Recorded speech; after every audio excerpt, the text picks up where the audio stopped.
Welcome back नाजरीन। जो ख़बर सामने आई कि कार्गो जहाज़ को रोका गया, हमला किया गया, अमले को तहवील में लिया गया और उसके बाद ईरान ने कहा कि जो मुआहदा है, जो जंग बंदी है, उसकी अमेरिका की जानिब से खिलाफ वर्जी की जा रही है।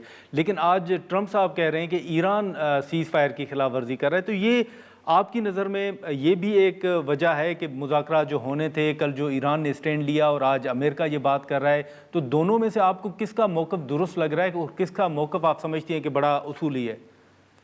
मेरा ख्याल है पूरी दुनिया की कमेंट सुनने चाहिए ना। मेरा आपका कहना इतना अहम नहीं है। सीक्वेंस ऑफ इवेंट्स हमें क्या हुँ, बताता है? सीक्वेंस ऑफ इवेंट्स हमें ये बताता है कि जब सीज़ फायर करवाया प्रेसिडेंट ट्रंप ने खुद इंटरवीन करके लेबनान में, तो उसके बाद as a reciprocal confidence building measure Hormuz खोल दी हुँ, ईरान ने। उसको खोलने का ऐलान हाँ, किया, लेकिन ब्लॉकेड नहीं हटा। और ना सिर्फ ये कि ब्लॉकेड नहीं हटा, बल्कि इरानियन जो फ्लैग बेयरर था शिप, उस पर समझिए हमला भी हुआ। और आज उन्होंने कहा कि वो चाइना की तरफ से कोई तोहफ़ ईरान के लिए ले जा रहा था। तो इन सम वेज जो ब्रीच है वो इन सम वेज अमेरिका की तरफ से ही हुआ है ना। और मेरा नहीं ख्याल कि हुँ, हुर्मस इतना बड़ा इशू है। भाई मैक्सिमम हुर्मस पे क्या होगा, फॉरएवर तो हुर्मस बंद नहीं हो सकता ना। और ना ईरान खुद वो बंद कर सकता है।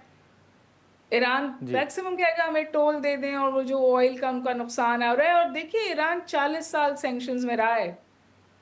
ईरान को ऑल्टरनेटिव्स उसने बनाए हुए थे अपने तेल बेचने के, वो और अपने कोई ऑल्टरनेटिव बना लेगा। सवाल ये है कि क्या अमेरिका वापस जा सकता है, और अगर वापस जाएगा तो उसकी हिकमत अमली क्या होगी। अमेरिका का तो सबसे बड़ा मसला ये रहा है कि वो इस जंग में बगैर किसी सोच के, मिस कैलकुलेशंस के साथ, बगैर किसी जंगी हिकमत अमली के कूदा है। ये उसके फेलियर की सबसे बड़ी वजह है। ईरान के साथ तो जो अच्छा होता है वो उसका जवाब देता है। बिल्कुल, लेकिन हुमा साहबा जैसे शुरू में आपने कहा कि बहुत से ऐसी चीज़ें थी जिससे ट्रंप साहब को पीछे हटना पड़ा है और हम देख रहे हैं कि इस्लामाबाद के अंदर जो मुज़ाकरात हुए, जैसे आपने भी फरमाया कि कहा जा रहा था कि कुछ इंचेस ही दूर थे मुआहदे से। लेकिन अब जो ये ट्रंप साहब कह रहे हैं कि रिजीम चेंज भी हो गया और जो वो चाहते थे वो नताइज भी वो हासिल कर चुके हैं और उसके बाद वो कहते हैं कि वो जल्दबाजी नहीं करना चाहते। तो आपकी नज़र में ट्रंप साहब अगर तमाम वो दावे उनके दुरुस्त भी समझे जाएँ तो फिर मज़ीद ताख़ीर या मज़ीद क्या चाहते हैं? क्या वो ये परसेप्शन जो है कि अमेरिका नाकाम नहीं हुआ या अमेरिका को कामयाबी मिली, उनको फ़तह हासिल हुई है, इस तरह की परसेप्शन का भी इशू है, आप समझती हैं? 200% है ना। वो अपनी आवाम को जाके ये बताना चाहते हैं कि ईरान से मैं निगोशिएटिंग टेबल पर अपनी टर्म्स पे, अमेरिकन टर्म्स पर डील कर कर आया हूं। ठीक ईरान है। अपने लोगों से ये कहना चाहता है कि मैं अपना मफाद, अपना राइट्स और अपने जो मेरे कोर इंटरेस्ट थे उनको प्रोटेक्ट कर कर इसमें इस पर से उठाऊं। और उन्होंने ये बात कही है। ठीक। उन्होंने कहा है कि हमें किसी से ये मनवाने की जरूरत नहीं है कि हमारे हकूक क्या हैं। हमें पता है हमारे हकूक हाँ, क्या हैं। ये स्टेटमेंट सही। ईरान से आया है। तो ईरान जी। कुछ चीजें हैं जिस पर कॉम्प्रोमाइज नहीं करेगा, क्योंकि ईरान के पास आइंदा ये मौका नहीं आना। ईरान को दोबारा ठीक है, इस लेकिन पोजीशन साथ पे ही आने अगर के हम लिए बहुत नुकसान बिल्कुल, उठाना लेकिन पड़ेगा, लेकिन बहुत नुकसान अभी उठाकर खुद इस पोजीशन आप पे आना। जी।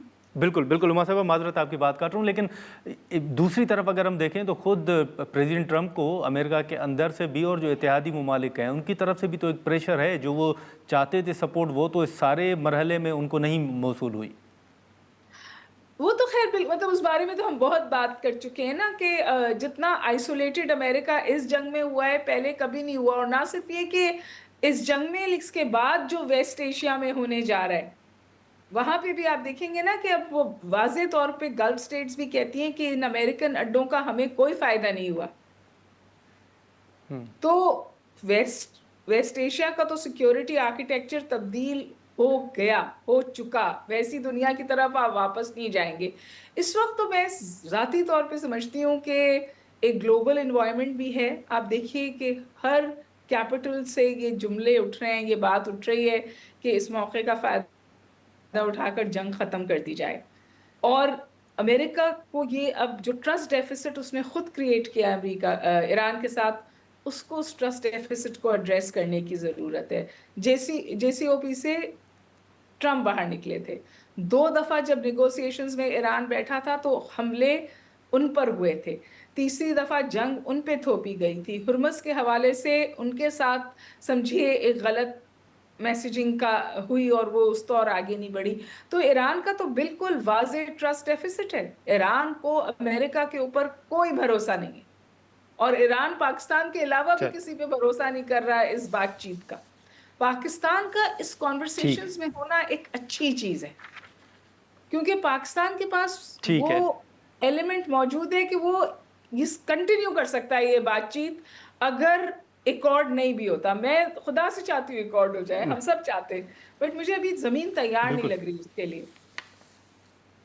अच्छा, चलें ठीक है। हुमा साहब शुक्रिया आपका वक्त निकालने के लिए। नाज़रीन, हुमा बकई साहबा की गुफ्तगू आपने सुनी और सबकी नज़रें इस वक्त इस्लामाबाद में होने वाले मुज़ाकरात की तरफ है और इस्लामाबाद में तैयारियां मुकम्मल हैं और वफूद जो हैं उनका इंतज़ार किया जा रहा है और ख़बरों के मुताबिक JD वैंस जो हैं वो रवाना होंगे आज और वो पाकिस्तान पहुंचेंगे। ईरान के हवाले से अभी कुछ अहम ख़बरें सामने आना बाकी हैं और यही इम्कान ज़ाहिर किया जा रहा है कि शायद कल मुज़ाकरात हों और प्रेसिडेंट ट्रंप का जैसे हमने जिक्र किया कि उन्होंने कहा है कि वो जंग बंदी में तोसी नहीं चाहते, तो इससे यही जो माहिरीन हैं उनके मुताबिक कि शायद कल मुज़ाकरात हों और इब्तदाई तौर पर कोई मुआहदा हो जाए और बाद में जैसे सरदार मसूद खान साहब ने कहा कि शायद कुछ कमेटियाँ जो हैं वो तश्कील दी जाएँ और ये मुज़ाकरात आगे भी बढ़ सकते हैं। अब देखेंगे इस पर क्या पेशरफ सामने आती है। आज के प्रोग्राम में इतना ही, इजाज़त दीजिए, अल्लाह हाफ़िज़।